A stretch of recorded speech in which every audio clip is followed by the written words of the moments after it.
ಎಲ್ಲರಿಗೂ ನಮಸ್ಕಾರ. Welcome to Vadanya vlogs. ನಿಮ್ಮ ಮನೆಯಲ್ಲಿ ದುಷ್ಟಶಕ್ತಿ ಇದ್ದರೆ ಅಥವಾ ನಿಮಗೆ ಯಾರಾದರೂ ಮಾಟ ಮಂತ್ರ ಮಾಡಿಸಿದರೆ ಈ ಲಕ್ಷಣಗಳು ಕಾಣಿಸಿಕೊಳ್ಳುತ್ತವೆ. ಕೆಲವೊಮ್ಮೆ ಎಷ್ಟೇ ಪ್ರಯತ್ನ ಪಟ್ಟರೂ ಮನೆಯಲ್ಲಿ ಜಗಳ, ಆರ್ಥಿಕ ನಷ್ಟ, ಮನೆಗೆ ಏನಾದರೂ ಹೊಸ ವಸ್ತು ಅಥವಾ ಒಡವೆ ತಂದಾಗ ಮನೆಯಲ್ಲಿ ನೆಮ್ಮದಿ ಇಲ್ಲದಂತಾಗುವುದು, ಮನೆಯಲ್ಲಿ ಯಾರಿಗಾದರೂ ಸದಾ ಅನಾರೋಗ್ಯ ಮರಿಕಳಿಸುತ್ತಲೇ ಇರುತ್ತದೆ. ಇದಕ್ಕೆಲ್ಲ ನಿಮ್ಮ ಮನೆಯಲ್ಲಿರುವ ನಕಾರಾತ್ಮಕ ಅಥವಾ ದುಷ್ಟಶಕ್ತಿಗಳು ಕಾರಣವಾಗಿರಬಹುದು. ಇಂತಹ ಶಕ್ತಿಗಳು ಮನೆಯನ್ನು ಪ್ರವೇಶಿಸಿದಾಗ ಕೆಲವು ನಿರ್ದಿಷ್ಟ ಸೂಚನೆಗಳು ಕಾಣಿಸಿಕೊಳ್ಳುತ್ತವೆ. ಅವುಗಳನ್ನು ಸರಿಯಾದ ಸಮಯದಲ್ಲಿ ಸರಿಯಾದ ವಿಧಾನದಲ್ಲಿ ಗುರುತಿಸಿ ಪರಿಹಾರ ಕಂಡುಕೊಳ್ಳಬೇಕಾದದ್ದು ಬಹಳ ಮುಖ್ಯವಾಗಿರುತ್ತದೆ. ಮನೆಯಲ್ಲಿ ನಕಾರಾತ್ಮಕ ಶಕ್ತಿ ಅಥವಾ ದುಷ್ಟಶಕ್ತಿ ಇದೆ ಎಂದು ನಿಮಗೆ ಅನಿಸಿದರೆ ಅದನ್ನು ಹೋಗಲಾಡಿಸಲು ಕೆಲವು ಸುಲಭ ಮಾರ್ಗಗಳು ಇಲ್ಲಿವೆ. ಮನೆಯಲ್ಲಿ ಸದಾ ಜಗಳ, ಭಿನ್ನಾಭಿಪ್ರಾಯಗಳು ಹೆಚ್ಚಾಗುವುದು, ಕುಟುಂಬದ ಸದಸ್ಯರು ಪದೇ ಪದೇ ಅನಾರೋಗ್ಯಕ್ಕೆ ಒಳಗಾಗುವುದು, ಚಿಕಿತ್ಸೆ ನೀಡಿದರೂ ಗುಣವಾಗದಿರುವುದು, ಕೆಲಸದಲ್ಲಿ ಅಡೆತಡೆಗಳು, ಯಶಸ್ಸು ಸಿಗದಿರುವುದು, ಅನಗತ್ಯವಾಗಿ ಹಣದ ನಷ್ಟವಾಗುವುದು ಅಥವಾ ಖರ್ಚು ಹೆಚ್ಚಾಗುವುದು, ಮನೆಯಲ್ಲಿ ಭಯದ ವಾತಾವರಣ, ಯಾರೋ ಇದ್ದಾರೆ ಎಂಬ ಭಾವನೆ ಮೂಡುವುದು, ವಿಶೇಷವಾಗಿ ರಾತ್ರಿಯಲ್ಲಿ ಮನಸ್ಸಿಗೆ ಶಾಂತಿ ಇಲ್ಲದಿರುವುದು, ಆತಂಕ, ಖಿನ್ನತೆ ಕಾಡುವುದು, ಮನೆಯಲ್ಲಿ ಸದಾ ದುಃಖ ಅಥವಾ ಭಾರವಾದ ವಾತಾವರಣವಿರುವುದು. ಇದಲ್ಲದೆ ತುಳಸಿ ಗಿಡ ಒಣಗಿ ಹೋಗುವುದು, ಮನೆಯ ಅಂಗಳದಲ್ಲಿರುವ ಪವಿತ್ರ ತುಳಸಿ ಗಿಡವು ನೀವು ಎಷ್ಟೇ ಆರೈಕೆ ಮಾಡಿದರೂ ಪದೇ ಪದೇ ಒಣಗಿ ಹೋದರೆ ಅದು ಮನೆಗೆ ಬರಲಿರುವ ಗಂಡಾಂತರ ಅಥವಾ ದುಷ್ಟಶಕ್ತಿಯ ಇರುವಿಕೆಯನ್ನು ಮುಂಚಿತವಾಗಿ ಸೂಚಿಸುವ ಲಕ್ಷಣವಾಗಿದೆ. ಎರಡನೆಯದು, ಹಾಲು ಅಥವಾ ಆಹಾರ ಪದಾರ್ಥಗಳು ಬೇಗ ಕೆಡುವುದು.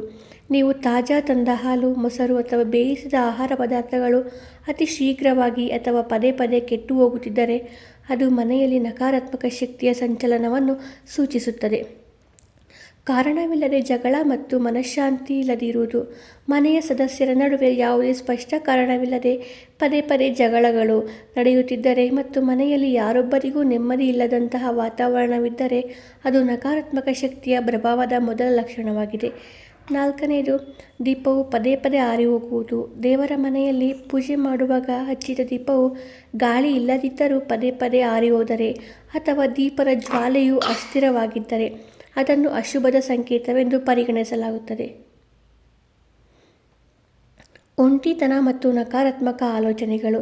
ಮನೆಯಲ್ಲಿ ಎಲ್ಲರೂ ಇದ್ದರೂ ಒಂಟಿತನದ ಭಾವನೆ ಕಾಡುವುದು. ಕಾರಣವಿಲ್ಲದೆ ಭಯ, ಆತಂಕ ಮತ್ತು ಖಿನ್ನತೆಯಂತಹ ನಕಾರಾತ್ಮಕ ಆಲೋಚನೆಗಳು ಹೆಚ್ಚಾಗುತ್ತದೆ. ಇದರ ಅರ್ಥ ಅದು ದುಷ್ಟಶಕ್ತಿಯ ಪ್ರಭಾವದಿಂದಲೂ ಆಗಿರಬಹುದು. ಮನೆಯಲ್ಲಿ ಪದೇ ಪದೇ ಅನಾರೋಗ್ಯ. ಮನೆಯಲ್ಲಿರುವ ಸದಸ್ಯರು, ವಿಶೇಷವಾಗಿ ಮನೆಯಲ್ಲಿರುವ ಮಕ್ಕಳು ಮತ್ತು ವೃದ್ಧರು ಒಬ್ಬರ ನಂತರ ಒಬ್ಬರಂತೆ ನಿರಂತರವಾಗಿ ಅನಾರೋಗ್ಯಕ್ಕೆ ತುತ್ತಾಗುತ್ತಿದ್ದರೆ ಮತ್ತು ವೈದ್ಯಕೀಯ ಚಿಕಿತ್ಸೆಯಿಂದಲೂ ಸಂಪೂರ್ಣ ಗುಣಮುಖರಾಗದಿದ್ದರೆ ಮನೆಯಲ್ಲಿ ನಕಾರಾತ್ಮಕ ಶಕ್ತಿ ಪ್ರಭಾವವಿರಬಹುದು. ಆರ್ಥಿಕ ಸಮಸ್ಯೆಗಳು ಮತ್ತು ನಿರಂತರ ಹಣದ ನಷ್ಟ. ನೀವು ಎಷ್ಟೇ ಕಷ್ಟಪಟ್ಟು ದುಡಿದರೂ ಹಣ ಕೈಯಲ್ಲಿ ನಿಲ್ಲುವುದಿಲ್ಲ. ಅನಾವಶ್ಯಕ ಖರ್ಚುಗಳು ಹೆಚ್ಚಾಗುತ್ತಿದ್ದರೆ ಮತ್ತು ನಿರಂತರವಾಗಿ ಆರ್ಥಿಕ ಸಂಕಷ್ಟಗಳು ಎದುರಾಗುತ್ತಿದ್ದರೆ ಅದು ದುಷ್ಟಶಕ್ತಿಯ ಇರುವಿಕೆಯ ಸಂಕೇತವಾಗಿದೆ.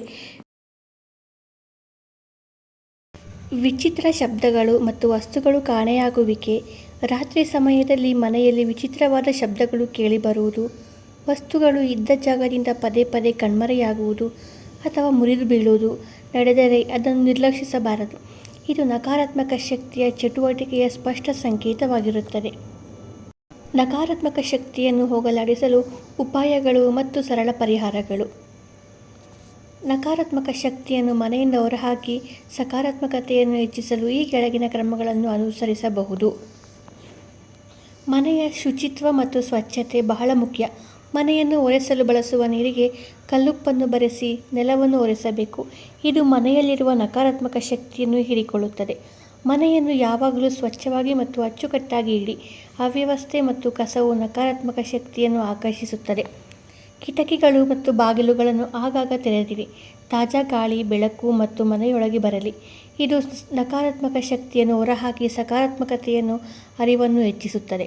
ಗುರುವಾರ ಹೊರತುಪಡಿಸಿ ಪ್ರತಿದಿನ ಮನೆ ಒರೆಸುವಾಗ ನೀರಿಗೆ ಸ್ವಲ್ಪ ಸಮುದ್ರ ಉಪ್ಪು ಅಂದರೆ ರಾಕ್ ಸಾಲ್ಟ್ ಸೇರಿಸಿ ಒರೆಸಿ. ಉಪ್ಪು ನಕಾರಾತ್ಮಕ ಶಕ್ತಿಯನ್ನು ಹೀರಿಕೊಳ್ಳುತ್ತದೆ ಎಂದು ನಂಬಲಾಗಿದೆ. ಸ್ನಾನಗೃಹದಲ್ಲಿ ಗಾಜಿನ ಜಾರ್ ಅಥವಾ ಬಟ್ಟಲಿನಲ್ಲಿ ಸಮುದ್ರ ಉಪ್ಪನ್ನು ಇಡಬಹುದು ಮತ್ತು ಪ್ರತಿ ವಾರ ಅದನ್ನು ಬದಲಾಯಿಸುತ್ತಿರಿ. ಸುಗಂಧ ಮತ್ತು ಧೂಪ ಅಥವಾ ಕರ್ಪೂರದ ಆರತಿಯನ್ನು ಪ್ರತಿದಿನ ಮನೆಯಲ್ಲಿ ಬೆಳಗ್ಗೆ ಮತ್ತು ಸಂಜೆ ಮಾಡಿ. ಹೀಗೆ ಮಾಡುವುದರಿಂದ ಮನೆಯಲ್ಲಿ ದುಷ್ಟಶಕ್ತಿಗಳು ಇರುವುದಿಲ್ಲ. ಪ್ರತಿದಿನ ಬೆಳಗ್ಗೆ ಮತ್ತು ಸಂಜೆ ಮನೆಯಲ್ಲಿ ಧೂಪ, ಅಗರಬತ್ತಿ ಅಥವಾ ಕರ್ಪೂರ ಹಚ್ಚಿ ಇದರ ಹೊಗೆ ಮನೆಯಾದ್ಯಂತ ಹರಡಲು ಬಿಡಿ. ವಿಶೇಷವಾಗಿ ಮೂಲೆಗಳಲ್ಲಿ. ಇದು ಮನೆಯ ವಾತಾವರಣವನ್ನು ಶುದ್ಧೀಕರಿಸುತ್ತದೆ ಮತ್ತು ಸಕಾರಾತ್ಮಕ ಶಕ್ತಿಯನ್ನು ಉತ್ತೇಜಿಸುತ್ತದೆ. ಮನೆಗೆ ಗೋಮೂತ್ರ ಸಿಂಪಡಿಸಿ. ವಾರಕ್ಕೊಮ್ಮೆಯಾದರೂ ಮೂಲೆಗೂ ಗೋಮೂತ್ರವನ್ನು ಸಿಂಪಡಿಸುವುದರಿಂದ ಪಾವಿತ್ರ್ಯತೆ ಹೆಚ್ಚಾಗಿ ದುಷ್ಟಶಕ್ತಿಗಳು ದೂರಾಗುತ್ತವೆ. ಗಾಯತ್ರಿ ಮಂತ್ರ ಅಥವಾ ದೇವರ ನಾಮಸ್ಮರಣೆಯನ್ನು ಪ್ರತಿದಿನ ಬೆಳಗ್ಗೆ ಮತ್ತು ಸಂಜೆ ಮನೆಯಲ್ಲಿ ಪಠಣೆ ಮಾಡುವುದರಿಂದ ಅಥವಾ ಕೇಳುವುದರಿಂದ ಸಕಾರಾತ್ಮಕ ಕಂಪನಗಳು ಹೆಚ್ಚಾಗಿ ನಕಾರಾತ್ಮಕತೆ ಶಕ್ತಿಗಳು ನಿವಾರಣೆಯಾಗುತ್ತವೆ. ಪ್ರತಿದಿನ ಬೆಳಗ್ಗೆ ಮತ್ತು ಸಂಜೆ ಮನೆಯಲ್ಲಿ ಪೂಜೆ ಮಾಡಿ. ವಾರಕ್ಕೊಮ್ಮೆ ಹನುಮಾನ್ ಚಾಲಿಸಾ ಅಥವಾ ಸುಂದರ ಕಾಂಡವನ್ನು ಪಠಿಸುವುದು ಒಳ್ಳೆಯದು. ಮಂಗಳವಾರ ಅಥವಾ ಶುಕ್ರವಾರ ಸಂಜೆ ಮನೆಯ ಮುಖ್ಯ ಬಾಗಿಲಲ್ಲಿ ತುಪ್ಪದ ದೀಪ ಹಚ್ಚುವುದು ಶುಭ ತರುತ್ತದೆ. ಪೂಜೆ ಸಮಯದಲ್ಲಿ ಶಂಖವನ್ನು ಊದುವುದು ಮನೆಯಲ್ಲಿ ಧನಾತ್ಮಕ ಶಕ್ತಿಯನ್ನು ತುಂಬುತ್ತದೆ. ಶಂಖದ ನೀರನ್ನು ಮನೆಗೆ ಸಿಂಪಡಿಸುವುದು ಸಹ ಒಳ್ಳೆಯದು. ಇತರ ವಾಸ್ತು ಸಲಹೆಗಳು: ಮನೆಯ ಪ್ರವೇಶ ದ್ವಾರದಲ್ಲಿ ಸ್ವಸ್ತಿಕ್, ಓಂ ಅಥವಾ ಶುಭ ಲಾಭ ಚಿಹ್ನೆಗಳನ್ನು ಇಡಿ. ಮನೆಯ ಈಶಾನ್ಯ ದಿಕ್ಕನ್ನು ನಾರ್ತ್ ಈಸ್ಟ್ ಡೈರೆಕ್ಷನ್ ಯಾವಾಗಲೂ ಸ್ವಚ್ಛವಾಗಿ ಬೆಳಕು ಇರುವಂತೆ ಇಡಿ. ಈ ದಿಕ್ಕಿನಲ್ಲಿ ನೀರಿನ ಪಾತ್ರೆ, ಕಾರಂಜಿ, ತುಳಸಿ ಗಿಡ ಅಥವಾ ಪೂಜಾ ಮನೆ ಇಡುವುದು ಉತ್ತಮ. ಮನೆಯಲ್ಲಿ ಒಡೆದ ವಿಗ್ರಹಗಳು, ಹರಿದ ದೇವರ ಚಿತ್ರಗಳು, ಮುರಿದ ಪೀಠೋಪಕರಣಗಳು ಅಥವಾ ಅನಗತ್ಯ ವಸ್ತುಗಳನ್ನು ಇಡಬೇಡಿ. ಅವುಗಳನ್ನು ತಕ್ಷಣ ತೆಗೆದುಹಾಕಿ. ಸತ್ತ ಪೂರ್ವಜರ ಚಿತ್ರಗಳನ್ನು ಪೂಜಾ ಕೋಣೆಯಲ್ಲಿ ಇಡಬೇಡಿ. ಮನೆಯಲ್ಲಿ ದುಃಖದ ಅಥವಾ ನಕಾರಾತ್ಮಕ ಘಟನೆಗಳನ್ನು ತೋರಿಸುವ ಚಿತ್ರಗಳನ್ನು ನೇತುಹಾಕಬೇಡಿ. ಬದಲಿಗೆ ನೈಸರ್ಗಿಕ ದೃಶ್ಯಗಳು, ಹೂಗಳು, ಓಡುವ ಕುದುರೆಗಳಂತಹ ಸಕಾರಾತ್ಮಕ ಚಿತ್ರಗಳನ್ನು ಬಳಸಿ. ಲಿವಿಂಗ್ ರೂಮಿನಲ್ಲಿ ಬೆಲ್ ಪ್ಲಾಂಟ್, ಸ್ಪೈಡರ್ ಪ್ಲಾಂಟ್, ಏಲಕ್ಕಿ ಗಿಡಗಳಂತಹ ಸಸ್ಯಗಳನ್ನು ಬೆಳೆಸುವುದು ಗಾಳಿಯನ್ನು ಶುದ್ಧೀಕರಿಸಿ ಧನಾತ್ಮಕ ಶಕ್ತಿಯನ್ನು ಹೆಚ್ಚಿಸುತ್ತದೆ. ಈ ಸಲಹೆಗಳು ನಿಮ್ಮ ಮನೆಯಲ್ಲಿ ಸಕಾರಾತ್ಮಕ ವಾತಾವರಣವನ್ನು ಸೃಷ್ಟಿಸಲು ಸಹಾಯ ಮಾಡುತ್ತವೆ ಎಂದು ಭಾವಿಸುತ್ತೇನೆ. ಸ್ನೇಹಿತರೆ, ಈ ಮಾಹಿತಿ ನಿಮಗೆ ಇಷ್ಟವಾದರೆ ದಯವಿಟ್ಟು ಲೈಕ್ ಮಾಡಿ. ಹಾಗೆ ನಮ್ಮ ಚಾನಲ್ಗೆ ಸಬ್ಸ್ಕ್ರೈಬ್ ಮಾಡೋದನ್ನು ಮರೆಯಬೇಡಿ.